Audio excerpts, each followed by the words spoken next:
नमस्कार दोस्तों and welcome to G chills. दोस्तों, भारत के नेतृत्व में एक नया संयुक्त राष्ट्र जरूर बनना चाहिए। अभी दक्षिणी कोरिया ने एक ऐसा बयान दिया है जिसे सुनकर साफ हो जाता है कि तुरंत एक नए यूनाइटेड नेशन की जरूरत आ गई है। मेरे हिसाब से G4 नेशन यानी कि भारत, जापान, जर्मनी और ब्राजील को मिलकर एक नया यूनाइटेड नेशन बना देना चाहिए। यह चार देश दुनिया के बेहद ताकतवर देश है और अब इन्हें अपने पैरों पर खड़ा होना ही पड़ेगा, क्योंकि मांगते मांगते हमारा मुंह थक गया, वीडियो बनाते बनाते हमारी आंखें बाहर आ गई। लेकिन यूएनएससी के 5 देश अपने अपने कुर्सी पर ऐसे चिपक कर बैठे हैं जैसे कि फेविकोल से 2 हाथियों का पूंछ चिपकता है। हो सकता है कि आप सभी ने पिड्डीलाइट का वह एड देखा हो।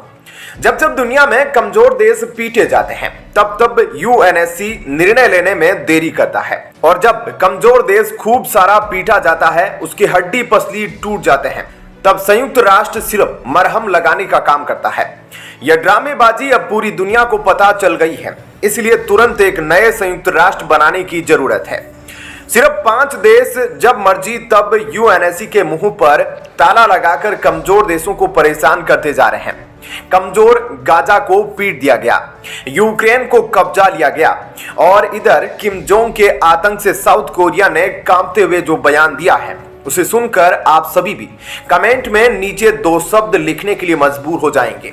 आखिर यूएनएससी में 5 देशों की दादागिरी कब तक चलेगी? सच्चाई देखी जाए तो संयुक्त राष्ट्र का गलत प्रयोग करते हुए अमेरिका, रूस और चीन ने सबसे ज्यादा तबाही मचाई है। रूस भले ही हमारा दोस्त हो, लेकिन उसे इस बात का लाइसेंस कोई नहीं देता कि वह मासूमों पर बम बरसाए।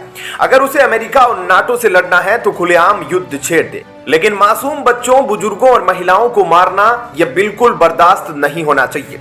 आप जरा सोच कर देखिए दोस्तों, कल को अगर संयुक्त राष्ट्र ताकत का गलत प्रयोग करते हुए चीन भारत के अरुणाचल प्रदेश में भयानक बमबारी शुरू कर दे और वहां मासूम लोगों को मौत के घाट उतार दे, तो आपको कैसा लगेगा?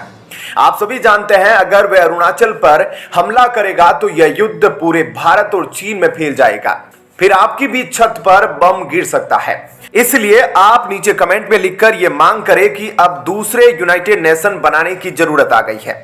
वर्तमान का यूनाइटेड नेशन बड़े बड़े मुद्दों पर एकदम खामोश नजर आ रहा है। जलवायु परिवर्तन, साइबर खतरे, आतंकवाद जैसी नई समस्याएं हैं जिनका सामना करने के लिए नई संस्थाओं की जरूरत है। अब अकेला यूएन इन सभी कामों को नहीं संभाल पा रहा है। दुनिया बदल रही है और नए देश शक्तिशाली हो रहे हैं, इसलिए नई संस्थाओं की जरूरत पड़ रही है। लेकिन अगर नए नए ताकतवर देशों को वीटो पावर नहीं दिया जा रहा है तो यह सरासर अन्याय हो रहा है। इसलिए कुछ लोग सोच रहे हैं कि संयुक्त राष्ट्र जैसी एक और संस्था बनाने की जरूरत है जो नई चुनौतियों का सामना कर सके और साथ ही वर्तमान संयुक्त राष्ट्र पर कड़ी नजर बनाकर रखे। दोस्तों, अगर आप इस बात से एग्री करते हैं तो नीचे कमेंट में अपनी राय जरूर लिखें और वीडियो को लाइक करना ना भूलें। अगर वर्तमान में यूनाइटेड नेशन को चेक एंड बैलेंस रखना है तो इसके लिए भारत के नेतृत्व में एक नया संयुक्त राष्ट्र बनाने की बिल्कुल जरूरत आ गई है।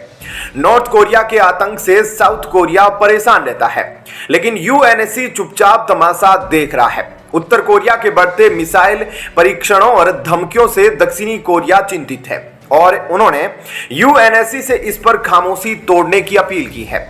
यह आवाज केवल साउथ कोरिया की नहीं बल्कि भारत समेत उन सभी विकासशील देशों की है जो बड़े बड़े खतरों का दंभ झेल रहे हैं। आप सभी ने देखा है कि किम जोंग उन ने बैलिस्टिक मिसाइल परीक्षण और उकसावे वाली कार्रवाइयां जारी रखी है, जिससे अमेरिका और जापान जैसे देशों की चेतावनियों के बावजूद कोई असर नहीं पड़ा है।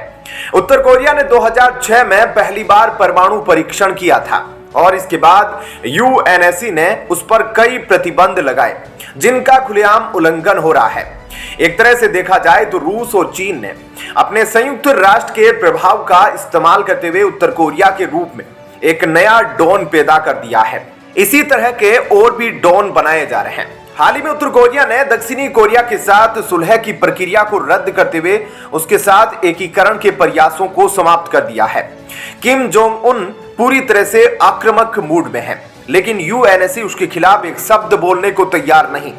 और जब किम जोंग उन दक्षिणी कोरिया को मारकर हाथ पैर तोड़ देगा तो संयुक्त राष्ट्र आकर सिर्फ उस पर मलहम लगाएगा। किम जोंग उन के ताबड़तोड़ मिसाइल परीक्षण, गोले दागने और दादागिरी दिखाने से दक्षिणी कोरिया तंग आ चुका है।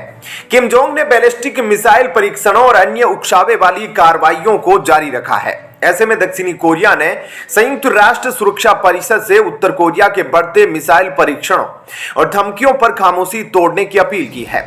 नॉर्थ कोरिया पर पिछले कुछ वर्षों में इन प्रतिबंधों को सख्त किया गया है। इन प्रतिबंधों का मकसद उत्तर कोरिया के परमाणु और बैलिस्टिक मिसाइल कार्यक्रमों पर रोक लगाना है। हालांकि यह प्रतिबंध असफल होते ही प्रतीत हुए हैं। हाल ही में दोनों कोरियाई देशों के बीच तल्खी बेहद बढ़ गई है। कुछ वक्त पूर्व उत्तर कोरियाई नेता किम जोंग उन ने कहा था कि उनका देश अब दक्षिणी कोरिया के साथ सुलह का प्रयास नहीं करेगा और उन्होंने युद्ध में विभाजित देशों के बीच साझा राष्ट्र के विचार को खत्म करने के लिए उत्तर कोरिया के संविधान को फिर से लिखने का आह्वान किया। बताइए दोस्तों, किम जोंग जैसा डॉन अगर संयुक्त राष्ट्र की धज्जियां उड़ाते हुए लगातार मनमाने ढंग से काम कर रहा है तो फिर ऐसे में जिनके पास वीटो पावर है वे किस हद तक कमजोर देशों को परेशान कर सकते हैं। यूएनएससी ने उत्तर कोरिया को हथियारों की बिक्री, आपूर्ति और स्थानांतरण पर प्रतिबंध लगाया है, लेकिन यह देश तो यूएनएससी को ठीक वैसे ही समझता है जैसे एक लफंगा स्टूडेंट अपने स्कूल के हेडमास्टर को। यूएनएससी की तरफ से उत्तर कोरियाई बैंकों और उनके विदेशी लेन देन पर प्रतिबंध लगाया गया है। साथ ही वित्तीय सहायता, तकनीकी प्रशिक्षण, सलाह या सेवाओं को भी प्रतिबंधित किया गया है। यूएनएससी ने उत्तर कोरियाई नागरिकों और अधिकारियों पर यात्रा प्रतिबंध और वीजा प्रतिबंध भी लगाए हुए हैं। कुछ विशेष सामग्रियों और तकनीकों के निर्यात पर प्रतिबंध लगाया गया है, जिनका इस्तेमाल हथियार निर्माण में हो सकता है। उत्तर कोरियाई सरकार और इसके अधिकारियों की विदेश में स्थित संपत्तियां भी जब्त की गई। यह सभी प्रतिबंध उत्तर कोरिया द्वारा अपने परमाणु और बैलिस्टिक मिसाइल कार्यक्रमों के विकास को रोकने के लिए लगाए गए थे। इसके लिए अब जरा समझते हैं कि भारत और उत्तर कोरिया के बीच क्या चल रहा है। भारत ने भी कई तरह से उत्तर कोरिया की मदद की है। भारत और उत्तर कोरिया के बीच औपचारिक राजनयिक संबंध है। भारत में उत्तर कोरिया का दूतावास है और भारत ने प्योंगयांग में एक दूतावास स्थापित किया है। व्यापारिक संबंध सीमित है, ज्यादातर खाद्य पदार्थों और चिकित्सा आपूर्ति तक सीमित है, खासकर उत्तर कोरिया पर लगे अंतर्राष्ट्रीय प्रतिबंधों के कारण।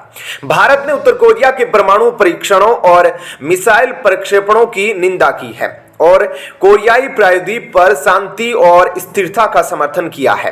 पिछले वर्षों में भारत ने उत्तर कोरिया को मानवीय सहायता भेजी है, जिसमें खाद्य पदार्थ और दवाइयां शामिल है। भारत ने अंतर्राष्ट्रीय मंचों पर उत्तर कोरिया से संबंधित मुद्दों पर अक्सर संयमित और तटस्थ रुख अपनाया है। कुल मिलाकर भारत उत्तर कोरिया संबंध संयमित है और अंतर्राष्ट्रीय प्रतिबंधों और राजनीतिक चिंताओं के चलते सीमित है। दोस्तों, हम आपसे दोबारा रिक्वेस्ट करते हैं कि आप जरा नीचे कमेंट में बताइएगा कि अब एक नया संयुक्त राष्ट्र बनाने की जरूरत है या नहीं।